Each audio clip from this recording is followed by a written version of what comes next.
All right, so I would like to welcome everyone to the 9th annual Frank Greene Lecture, which is sponsored by the St. Francis College Honors Program. I'm Sarah Verzudek, the director of the Honors Program and a history professor at St. Francis College.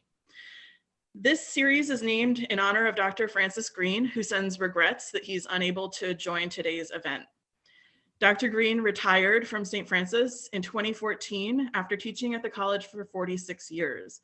He served as the chair of the Department of Foreign Languages, Fine Arts, and International Cultural Studies for 31 years. Dr. Greene was a founding member of the Honors Program and served as its first director, and over the span of his career, directed the Honors Program for a total of 10 years. For many years, Dr. Greene served on the board of the United Nations Association of New York and as its vice president. He has been widely honored within the college and in the larger academic world, having been named in the year 2000 Outstanding Professor in New York State by the Carnegie Foundation for Teaching and Learning. He's published and lectured extensively on 19th century architecture, as well as on the architecture and stained glass of Brooklyn. He remains an active scholar, teacher, and inspiration to the wider SFC and Franciscan communities around New York City. Each year, the Frank Greene Lecture presents a distinguished speaker to give a talk on the Freshman Honors Seminar theme for the year. This year's theme is Power and Leadership, and we are thrilled to present such a fantastic speaker in Mr. Marc Morial. I would like to thank Mr. Morial and his team, as well as the Honors Council at St. Francis and the Faculty Teaching in Honors, the Office of the President, and the Office of Special Events at SFC. I'll turn things over now to Monique Pryor, the Chief of Staff at SFC, who will introduce our speakers. Thank you. Thank you, Professor Sarah. We so appreciate you and your team for helping make this happen. It's such an honor for me to be here. I won't let President Miguel tease me because we know that he is our fierce leader. He's been at the college this is his 4th year, and he does so much for our college and for our students. And so my apologies in the beginning that your introduction is a little shorter than our guest speaker here today. I'm happy to call Marc Morial and his wife, Michelle, friends. They are part of my village. We support one another where we live, and especially pouring into our children. And he has spoken to my children, and other people's children endlessly on the importance of leadership and giving back. I've spent plenty of weekends in Marc's backyard with friends while Marc is holed up in his office doing back-to-back interviews with CNN and MSNBC. He's on the phone with corporate and government leaders, and we always give him a nice wave, but he's always working hard. I mean, I was walking with Michelle, actually hiking, and she said, you know, Marc has the weight of the world on his shoulders. His sacrifice for the underrepresented and for the democracy of our nation is endless. He talks to corporate and government leaders daily. Marc, who has been described as one of the few national leaders to possess street smarts and board savvy, is the current president and CEO of the National Urban League, the nation's largest historical, civil rights, and urban advocacy organization. He served as the highly successful and popular mayor of New Orleans, as well as the president of the U.S. Conference of Mayors. He previously was a Louisiana state senator and was a lawyer in New Orleans with an active, high-profile practice. He is a leading voice on the nation's stage in the battle for jobs, education, housing, and voting rights equity. A very timely speech we have here today, considering our election is tomorrow. He's a graduate of Georgetown University Law Center and the University of Pennsylvania. He has been recognized as one of the 100 most influential Black Americans by Ebony Magazine, one of the top 50 non-for-profit leaders by the Nonprofit Times, one of the most 100 influential Black lawyers in America, and he has also been inducted into the International Civil Rights Walk of Fame in Atlanta, Georgia. Without further ado, please welcome Marc Morial and President Miguel Martinez-Saenz to the stage. Thank you both. Hey, let me just first of all thank you, Monique, for the generous introduction, and let me thank the president and the entire St. Francis college community. I want to just say how grateful I am to be with all of the aspiring leaders, the students, who are what every college, every university, every institution of higher education is all about. And certainly to any faculty members or staff who joined, thank you for your dedication and your work. And Mr. President, it's great to be with you. We've spent some good times together, just talking about the challenges you face, the challenges I face, and the work of really trying to lift up those who've been locked out and left out. So thank you for your leadership. Thank you, brother. I appreciate it. I appreciate you taking the time. And I think especially given what we need, and the theme is, as our professor said, is the power and leadership. So one of the things I want to do is we're gonna do biopics. So I'm gonna have you tell your story. I know you can do that. You're a good storyteller. I may have to cut you off to keep the time, but that's okay. But I want to just give a shout out to the book that I just finished. I got to give my chief of staff a hard time. She sent me the book on Friday for a Monday conversation, but don't worry, I got through it. I took the time to wake up early, get a cup of coffee, and move through it, and it was an easy move through. So the Gumbo Coalition is going to be the focus of our talk and civic engagement, also in the context of what we're trying to do. So, I mean, we can start in a lot of places, but I think it's usually appropriate to start at the beginning. You know, if you can tell us a little bit about growing up, but also about the influence of I'll let you go full scale, right? On father, etc. I was born in the Black Hospital.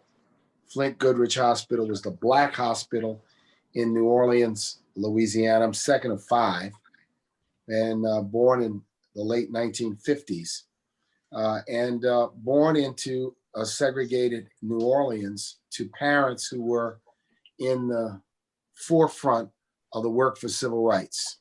My father was a civil rights lawyer working for the NAACP Legal Defense Fund, and he was an NAACP activist. My mother was a teacher who was the first Black teacher to teach in the Newton, Massachusetts school system because she was a graduate of Boston University. And they were soldiers and fighters and workers for civil rights. And that's the environment I grew up in. The neighborhood that I grew up in, Pontchartrain Park, was built in the 50s and the early 1960s as a neighborhood to enforce the rules of segregation. When Black families and civil rights gained momentum in the 50s, and there was an effort to dismantle some of the rules of segregation, the city fathers at that time, in an effort to stop Black families from moving into white neighborhoods, decided that they would build a, quote, model neighborhood for African Americans to own their own homes. That was Pontchartrain Park. It was right next door to a white neighborhood called Gentilly Woods that had been built roughly 10 years earlier. And so it was built to be a bit of a mirror image, because at the time the city fathers were trying to say, we can make separate but equal work. That neighborhood, Pontchartrain Park, was my village growing up, an incredible neighborhood. In the neighborhood, there were many, many families, lots of World War II and Korean War Black vets. There were people from all literally walks of life. There were letter carriers, there were truck drivers, there were longshoremen, there were teachers, there were college professors, there were doctors and lawyers and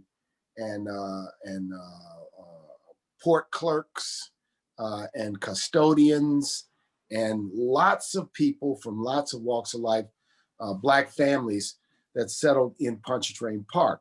Pontchartrain Park was separated from Gentilly Woods by what we call in the South a ditch. It was a canal maybe 30 to 40 feet wide, where there was literally no water in it. It may have been about 6 or 7 feet deep, but it would only fill up with water when there was rain, because it heavy rains. It was a drainage canal. That ditch became the separator between all white Gentilly Woods and all Black Pontchartrain Park. And the quote unquote common talk was, that's the white section, this is the black section. So you the white section over here, the black section over there. However, in 1962 or 3, or when I first went to elementary school to go to kindergarten, it was the second year that the schools were integrated. So we had to go from all black Pontchartrain Park, traverse the ditch on foot to get 2 blocks into Gentilly Woods, the white elementary school. And that was my daily trek, because in those days, you walked to school. Even at kindergarten, we walked to school in groups, probably about 15 blocks, about a mile, maybe a mile and a quarter, back and forth. And you loved walking to school because it was a journey. It's when you hung out with your friends, you met your friends, and you traversed that ditch. Right. So as a young kindergarten first grader, one of my earliest recollections of racism and racial sort of animosity was being chased home from school, maybe the 3rd or 4th day, by a group of older white boys who saw 3 of us walking the 3-block journey from the school gates to the ditch, who chased us, called us names, called us the N-word, told us that we didn't belong in this neighborhood. We needed to go back on the other side of the ditch. And we had been somewhat prepared for that by our parents, who had told me, and this was interesting. The first day I went to school, my mother took me over to the house of 2 other boys who were cousins and said, these boys are going to school with you, and you all are to walk home and to school together every day. Now, at that time, I don't think I was aware that we were going into a journey into an all-white environment. I said, okay, we're going to stay together. Well, when we walked into the school, 3 black boys in kindergarten in 1963, I believe, they sat us, all 3 of us, at the same table in the back of the class.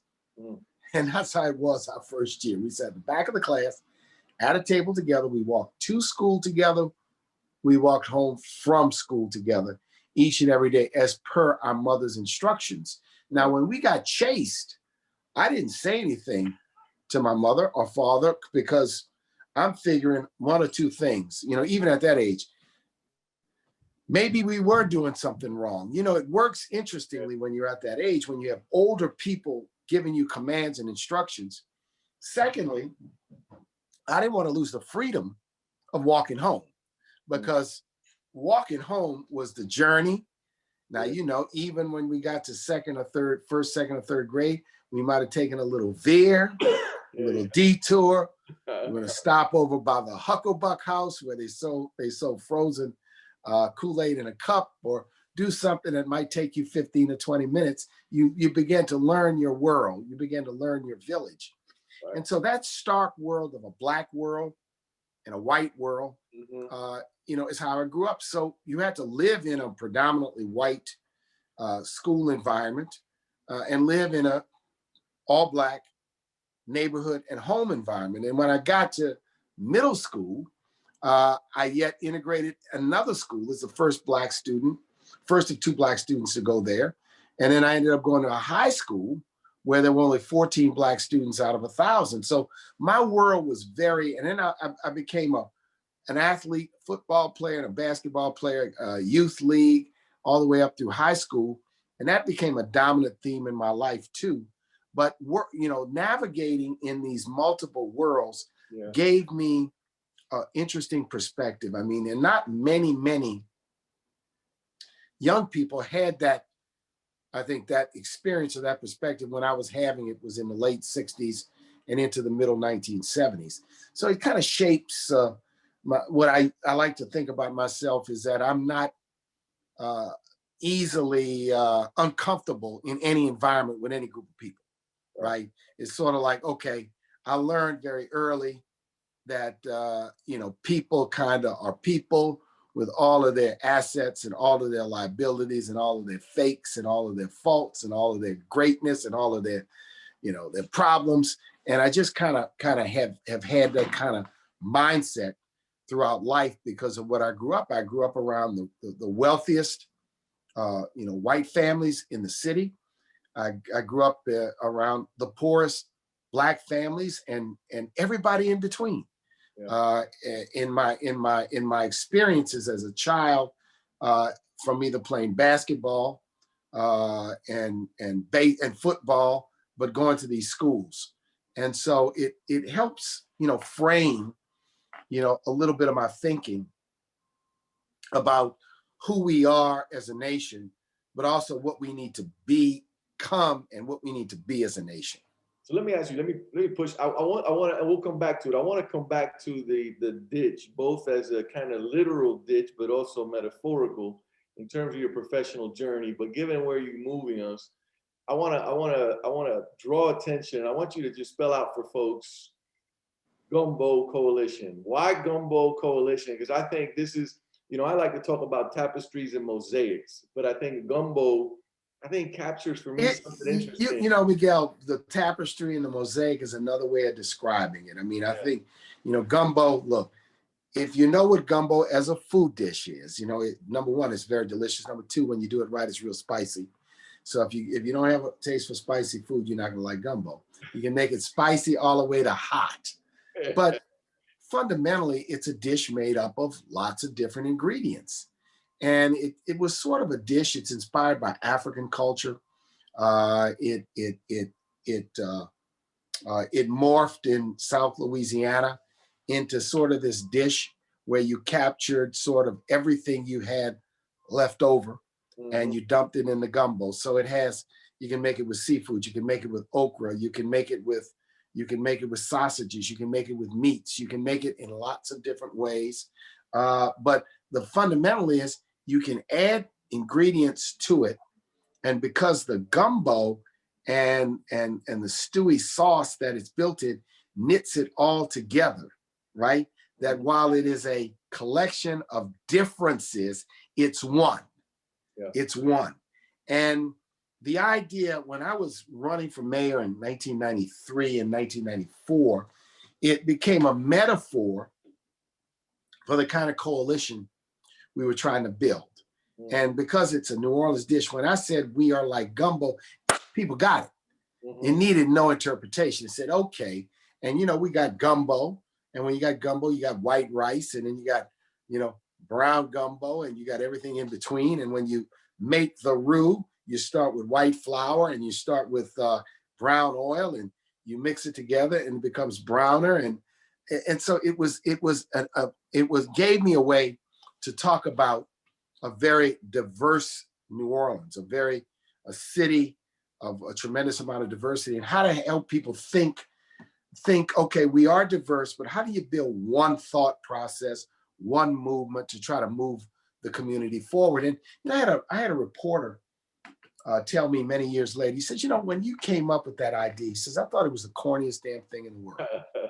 And then years later, after the city had gone through Katrina and all of he said, you know what? I think I finally understood what you were talking about. He says, and some people who were too overly intellectual or too overly serious, when you're trying to build movements of people, you gotta create relatable metaphors and relatable explanations, and you can't. And so gumbo, it kind of snapped. I mean, it wasn't a big, meeting of creative minds that created the idea of gumbo. It just was a snap thing. It was an instantaneous thing, and it caught on, and I loved it. And it sort of, permeated into the language of the city, that we're going to be. You hear people talking about it now. We're like a gumbo, and that started with us, and it started with our work. And I always said, whose gumbo is the best? Well, first of all, your mama's gumbo is the best. But secondly, there's no wrong way to make it, really. And there's no two ways to make it alike. Everybody's different. So when we're talking about America, we're talking about communities. We have to affirm the idea that like gumbo, we're varied, like you say, mosaic and tapestry, and people used to say rainbow and gumbo. We have to recognize, right, that a tapestry is differential, but it's one. A gumbo has different ingredients. It's one. The rainbow has multiple colors, but it's one. And that is, I think, what we have to try to build, you know, in the nation, and build in communities. And I think urban communities have always been on the cutting edge. You look at Brooklyn, right? Or you look at New York City, or you look at Philadelphia, you look at Chicago and New Orleans, and you look at, I always think what's interesting is the variety of people who've come from these communities, yeah, who are considered to be great, right? It's all sorts of people, right? And that shows you that the power was in this sort of diverse community that they grew up in. And so we have to build that, but we also have to build it in a way that's anti-racist, right? And we have to build it in a way that that confronts America's legacy. You know, America has multiple legacies. One of its most enduring and powerful legacy is a legacy of racism and slavery and segregation and locking people out of the economic and the political mainstream. And by acknowledging it, you can work to repair it. If you deny its existence, then to me, you're like the people in the 1500s that denied that the world was round.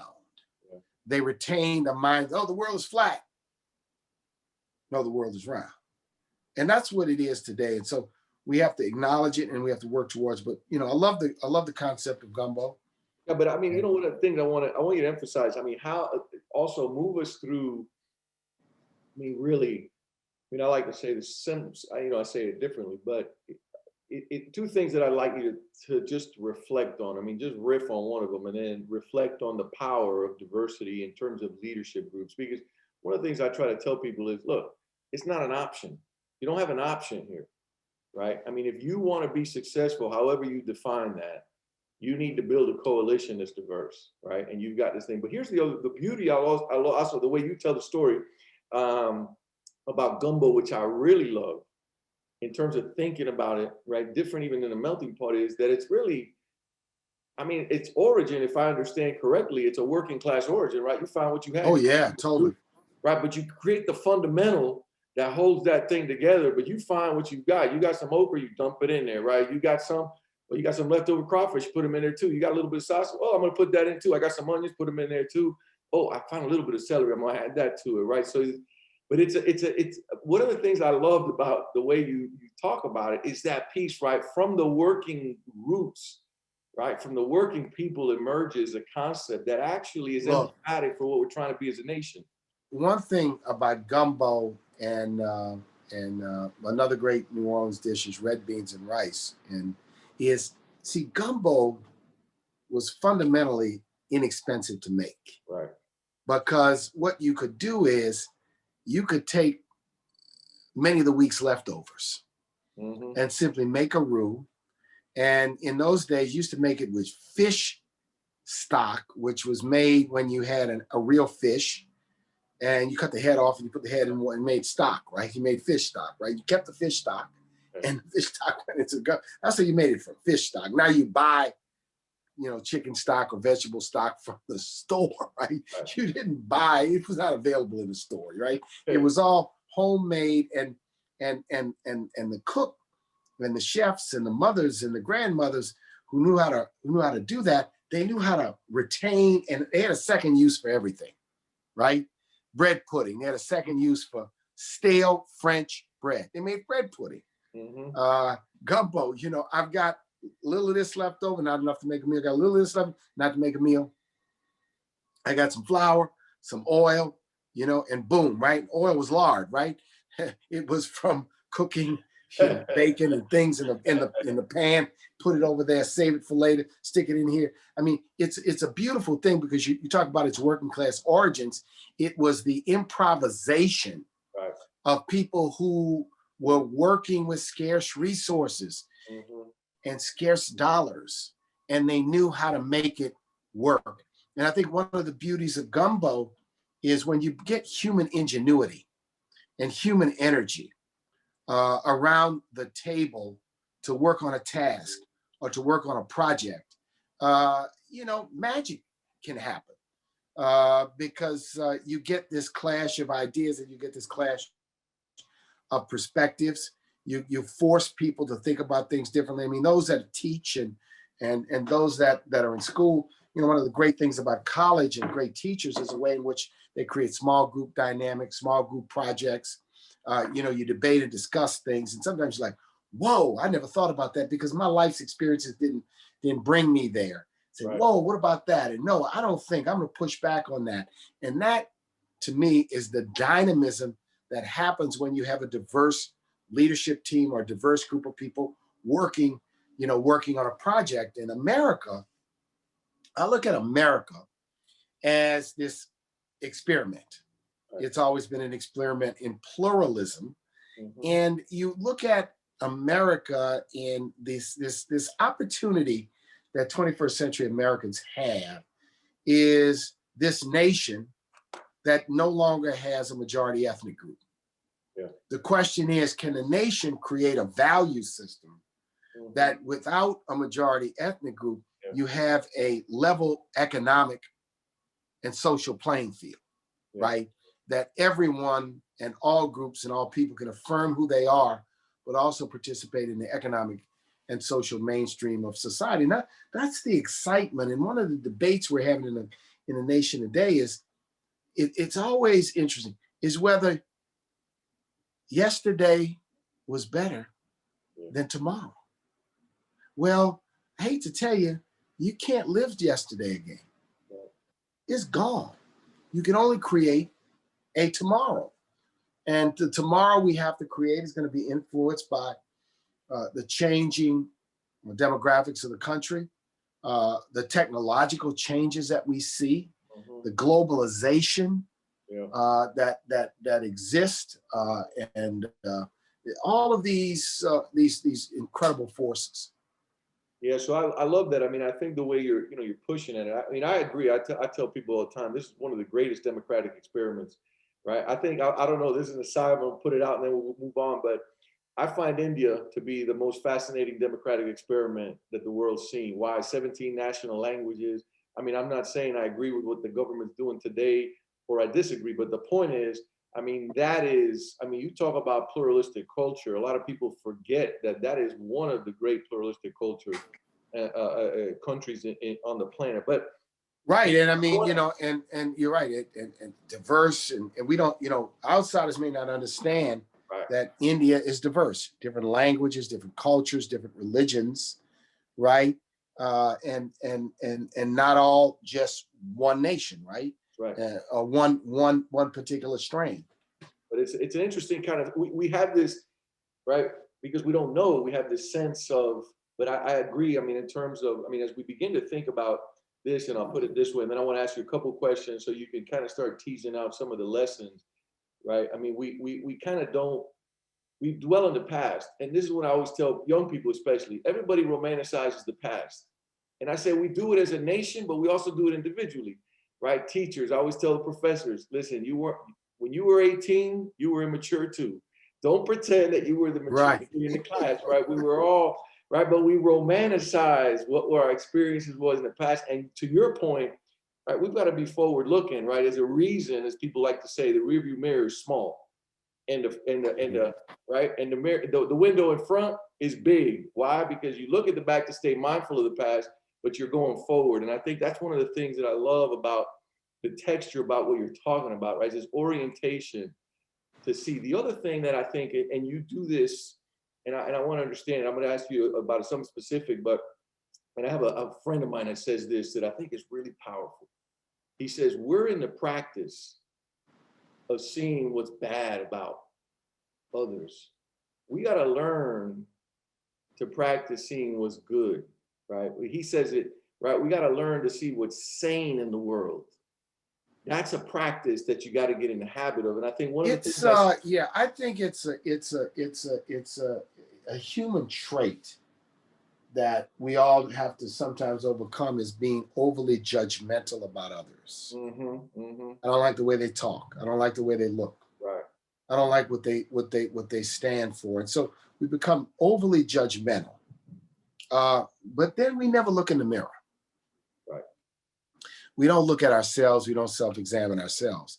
And I think leaders have to be effective, have to have a ability to see the value proposition in every individual, but also have to be flexible enough to understand that people are very different, right? And they're different styles and they're different ways of doing things. It's really, I mean, your friend's analysis is, and it's about how do you balance being a discerning person without becoming a negative individual, where you see the negative side of everything. And you know, it's you know, they say one of the most important things we all have to do is conquer ourselves. You know, win the fight, kind of win this internal battle. Which side of you is going to win? And sometimes the negativity, to me, is fueled by fear, apprehension, sometimes confidence issues, and people just you know, and so the comparison with others is always, well, I don't match up. You know, I don't match up, or in some instances, I'm better than them. That I've got to compare myself with everybody. So, you know, you're absolutely right, and these are such important human qualities. They're leadership qualities for a leader to be effective, but they're also human qualities. I want to talk about you said this expression, and I want you to give the story, because I think language matters. I always talk about language mattering, right? And so we're playing with this, but you had this. I always tell people, when I say it's their problem, it's an issue, because it's got to be our problem, right? The pronoun matters the way we talk about it. And you have this, and you can lay it out. I'm not going to do it. You can lay this out. I want you to, the senator, when you said senator, I call them people. You know what I'm talking about? Oh yeah. So I want you to lay that out, but I also want you to, as you tell that story, I want you also to share something that I felt in your book. I mean, we talked, but I felt it in your book, right? That you're in a battle, and sometimes you win the battle and sometimes you don't, but you know what? You're going back to battle. How do you create that level of resilience? So just if you could do those two kind of things, because I think they're tied together, if you can share that story. Yeah, I'll just tell you. So, you know, you referred to a story I tell in the book about when I was a freshman legislator, member of the Louisiana Senate. And my district in New Orleans was really diverse. I had the French Quarter. I had 5 public housing developments in my district. I also had the wealthiest, most conservative lakefront neighborhoods in my district. It was a gumbo. It was a variety of people in my district. I mean, it's probably 55% African American, 45%, 40% white, maybe 5% everybody else. But I was in the legislature, and I decided, because I had very strong support from the city's, at that time, we referred to lesbian and gay community. Now it's called LGBTQ. And they asked me to introduce legislation which would make it a hate crime to commit a crime on the basis of race, creed, color, religion, and sexual orientation. So I introduced the bill, and in floor debate on the bill, one of my colleagues decided to engage me. In floor debate in the Louisiana State Legislature, your colleagues have an opportunity to interrogate you. It's not like the Congress where people make speeches. They come and stand right next to you, and you hand the mic back and forth, and they interrogate you. Very interesting. And so you got to know your stuff. You got to be tough. So he walks up. He's another freshman legislator, conservative freshman legislator. And he says to me, he says, Senator Morial, I just have one question for you. He says, this bill you have, he says, is this a queer bill? You know, in that time, that was considered to be a derogatory term. I said, I'm not so sure, Senator. I understand your question. Now, clearly, I knew what he was saying, but I wanted to give him a moment to repeat himself, and also give me a moment to consider how I was going to properly respond to this. He says, you know what I mean. Is this a bill for queers? I said, you know, Senator, I'm not sure I understand exactly what you're asking me. He says, well, Senator, I'm going to ask you this. What do you call them? I said, well, Senator, to be honest, I call them people. Mm-hmm. Just like you and just like me. Mm-hmm. And he got red as a beet, turned around, walked back to his seat, shut his mouth, and didn't have anything else to say. Yeah. Now, this is 1992, 93, and, you know, LGBT rights were not accepted the way they are today, particularly in the South. And I mean, I was, you know, I'm pushing the envelope here because they had another bill to ban discrimination based on sexual orientation. I'm pushing the envelope here. And obviously the bill passed the Louisiana Senate pretty overwhelmingly. I mean, this guy basically put his foot in his mouth, you know, inside of. Now, the reason why it was a very interesting story relates back to what happened some 25 years earlier that I tell a story in the book. When my father, who was a freshman legislator, serving on the House side, and he had become the first Black elected to the Louisiana legislature since Reconstruction, introduced a bill to delabel blood. Yeah. Louisiana had a law which required blood when you went to Red Cross and gave blood. It required it to be separated by race. Mm-hmm. And in a hospital environment, by law, a transfusion of a white person could only happen with blood from a white person. And transfusion or from a Black person could only happen blood from Black person. This was a law in Louisiana. My father proposed the end of this. Well, after he presented the bill, one of his colleagues, another legislator, by the name of Archie Davis from a place called Bogalusa, Louisiana, got to the mic and went on a 5-minute rant, one of the most offensive rants, which concluded with, as long as I live, I will never have, me nor my family will never have one drop of quote unquote N blood in my veins. Mm-hmm. And of course, this is 1969 or 70, right? This made national news because his presentation was so foul and offensive and so out of bounds, right? This is 68, 69, when racial attitudes are still hard, but changing, right? Civil rights, Dr. King had been assassinated, but it harkened back, these two stories. So, you know, I call them people, and I always stood up, even in those days when it was not popular and generated tremendous hate calls to my office. And I just felt like I'm going to stand up for what I believe in and stand up for principle.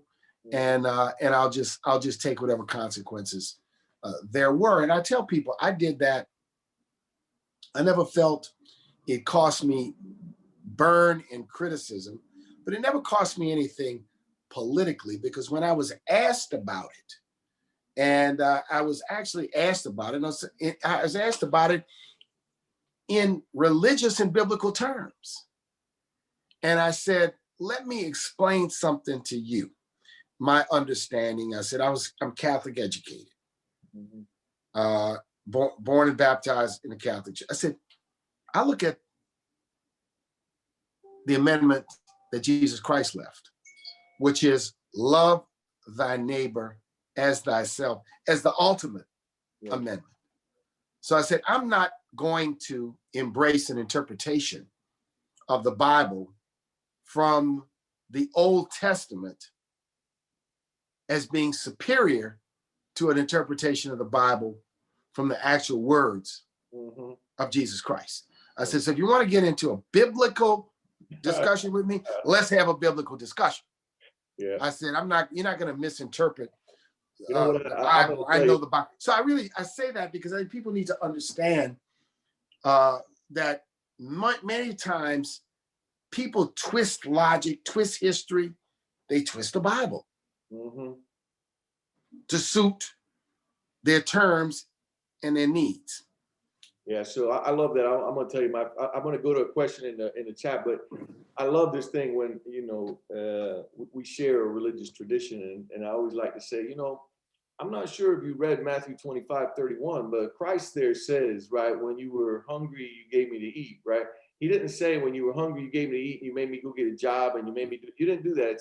It's uncategorical love that Christ is preaching, right? When you went to prison, you visited me. He doesn't say you went to prison and visited me and then gave me a lecture on something. That's not what he says. He says when I was sick, you cared for me. He didn't say, right, when you cared for me and then you told me no, right? I mean, this is like this way of orienting ourselves. And I will tell you this, Miguel. I think that those of us who embrace the interpretation of those scriptures have to be willing at the public square and in public debate to push back on some of these interpretations of biblical teaching or Christian teaching that and Catholic teaching that is not accurate and not complete.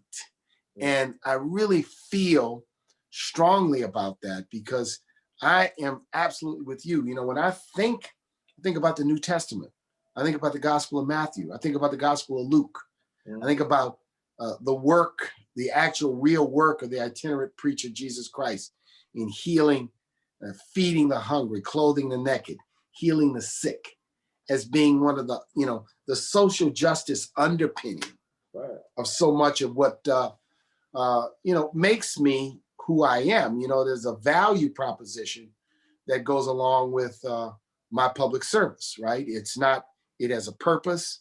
Right. It is influenced by faith traditions. It's influenced by my tradition as a Black man in America. It's influenced by my sense of fairness and right and wrong. It's influenced by a whole host of things. And leaders, you bring your experiences, to the table. Yeah. Your life experiences, your faith experiences. You bring your experiences, good and bad, to the table. Yeah, I love it. So 2 questions. I'm going to ask you back-to-back questions. These are from the audience. You give me the answer to that, and then we're close to wrapping it up. I know we're running out of time, but so I'm going to do them back-to-back. Okay, cool. I think I recognize the figures in the back, but I'm missing one there. I see Malcolm X. I see Mandela, Douglas. I can't figure out who the third figure is, but you can tell us. People are interested in seeing. So it is Malcolm X, Mandela, Dr. King. Oh, it is. Okay. And Frederick Douglass. Frederick Douglass. I couldn't tell the Malcolm, Mandela, Dr. King, and Frederick Douglass. It was always interesting to me to look. Dr. King was short, and they portray him as a little shorter. And I guess Frederick Douglass must have been a relatively tall person. I know Malcolm X was somewhat tall. And yeah. Yeah, good. I mean, those are. I always tell people. I got this thing. I'll give it to you because I know you love. You talk to people a great deal, and I tell people, right? We always talk about I don't know if I ever told you this, but I love it. Monique's gonna cringe right now, but I always say, everybody says the early bird gets the worm, but what we forget is the second mouse gets the cheese. And what you're reminding yourself right there is that the second mouse gets the cheese, because some of those folks, right, they went before us. They could pave a way for us, and they opened the door. They paved the way. And that's why they're there as inspiration and. Yeah. And each of them went through, 2 of them did extensive time in prison. Malcolm X and Nelson Mandela did extensive time in prison. Of course, Frederick Douglass began his life as a slave. Yeah. I think Mandela for me is one of the great mysteries of the human spirit. I mean, really, when you think about the incarceration and coming out with a heart as big as his, I mean, I'm fascinated by it. Let me ask you a question, because we got one in the chat, and I want to make sure that at least one person feels heard. We got to pretend we're a democracy on these things sometimes, right? But it's about crime, and we've got some crime, and I don't know if this question is rooted in some of the conversations that are happening in New York, right? We've got some increase in crime, some increase in gun violence, at the same time that we're We have other folks that are trying to assert, right, the police back. There's people that are saying defund the police. Those are all these mixed conversations. And so given what you had to do in New Orleans, which was no easy task, given the crime, if I understood correctly, I mean, New Orleans at that point had the highest murder rate in the country when you ascended to the position of mayor. What advice can you give to folks that are trying to be part of the solution, but understand that there are polarizing propositions, and how do we move? It requires holistic approaches, period. You're not going to stop crime with a policing strategy alone. You just aren't, right? You can't arrest your way out, number one.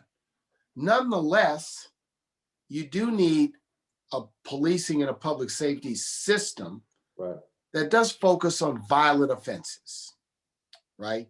Because in communities, we'll find all too often perpetrators and victims of both of the same race. Mm-hmm. That's pretty common across Black, Latino, white.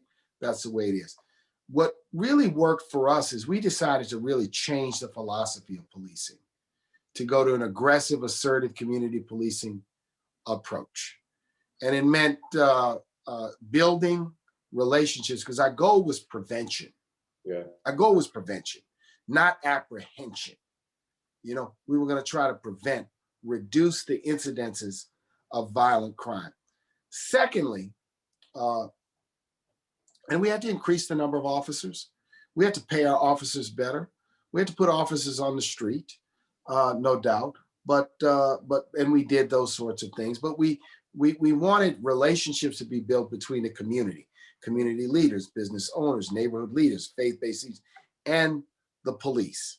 Yeah. Number two, I strictly enforced the city's domicile rule, a residency rule for city employees, because I thought the city was better off if its police officers lived in the communities that they policed. Yeah. That was highly controversial in some quarters, but I stuck to my guns, defended it in the courts, and seriously enforced it. Said, I'll pay you. I'm going to pay competitive wages. Now, at that time, housing in the city was no more expensive than housing in the suburbs. They've undone the rule after I left, and they've undone the rule, and it hasn't made it any easier to recruit. It hasn't given them a better department. Second big thing was heavy investments in youth programs. Yeah. Heavy. I'm talking about after-school programs. I'm talking about midnight basketball. Mm-hmm. I'm talking about Starlight basketball for girls. I'm talking about cultural programs. I'm talking about a significant, I don't know if we tripled or quadrupled the city's investment in youth and recreation oriented programs. Mm-hmm. And what I did is I said, we are not going to do one or the other. Right. We're not going to buy into one or the other, right? And we also created a very strong independent mechanism called the Public Integrity Division to deal with police misconduct, right? And my position was, and I'll tell you, this is a true story. When I ran, the police union in New Orleans didn't support me because they were part of the problem. They were obstinate and obstacles to reform. Mm-hmm. They wanted an old boy system. Yeah, right. They asked me, will you stand up for us? To which I said, I'll stand up for you when you're right. Mm-hmm. They said, well, here's the problem. We don't need you when we're right. We need you when we're wrong. I said, well, I'm not going to stand up for people who are brutal and corrupt out of some sort of, intrinsic loyalty. And we're going to change this system, right? Yeah. And so we were standards-based. We were not hesitant. The chief I had, Richard Pennington, was a great chief to discipline officers. We put tremendous money into youth programs, summer jobs. And I think that focus on investing significantly in youth programs has fundamentally been lost because we haven't had a federal administration that's really been consistent. You have to make a federal investment in summer jobs, a federal investment in youth programs. Now, let me make one final thing. The violence we face is accentuated, exacerbated, elevated by easy access to guns.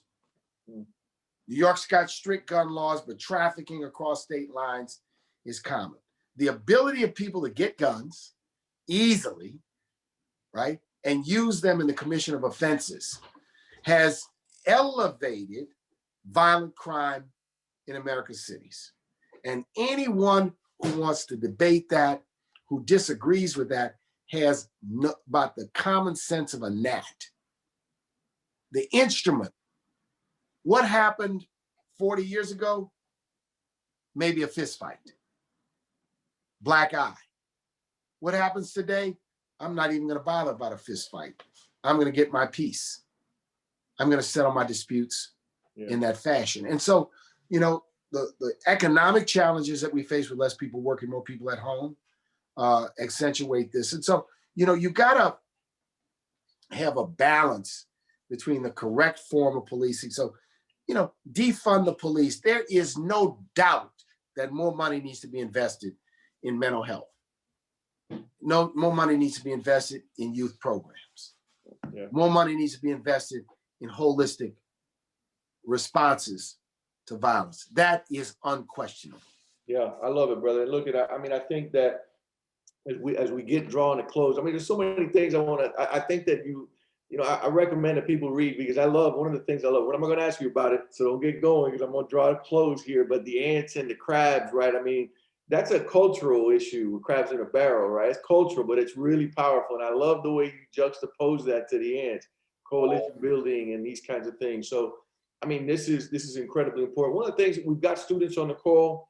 You and I talked briefly the other day about, you know, we got an election coming up, voting. What does it mean to engage? And I wrote to the community last week, and I'll just tell you this. And my mother used to always, my family came from Cuba, and my mom didn't understand why people didn't vote, because she would say to me, you know, in Spanish, but she would say, it's a duty to vote. And I said, no, it's not. But I'm gonna tell you something that's curious that people don't realize.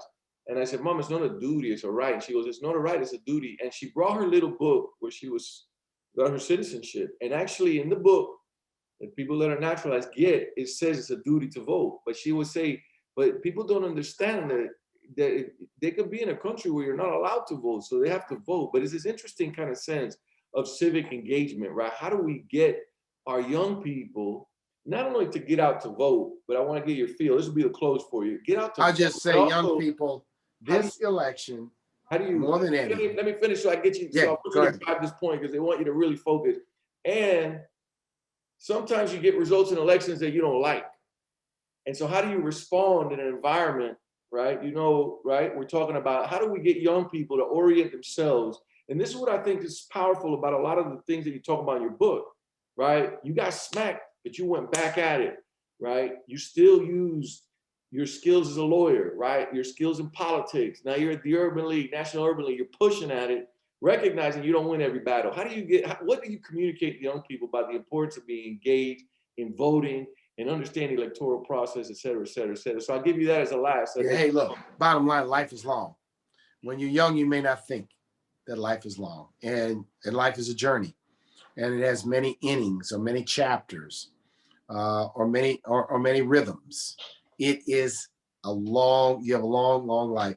No election is forever. No one gets elected forever. You either get elected for 2 years and some 4, the longest 6. Some judges in some places may get elected for 10. Life is long. And it is really important. This election is an election where young people have an opportunity to assert themselves like never before.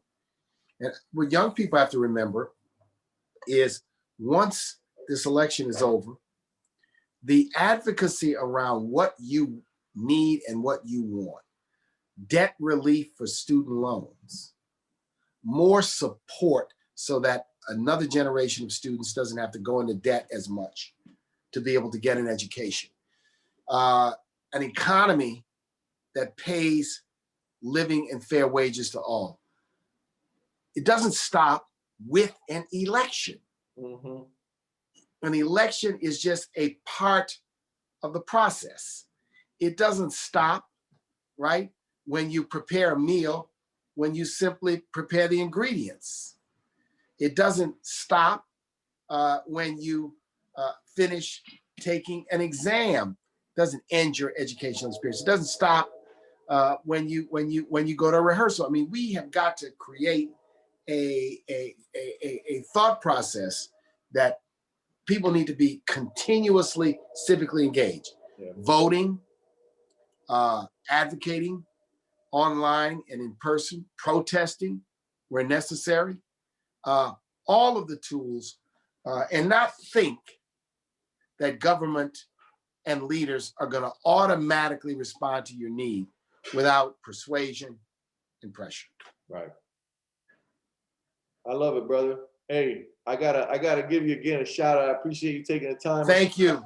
A shout out to one of New York's own senators, Roxy Persad is on the call listening. Hey, Senator.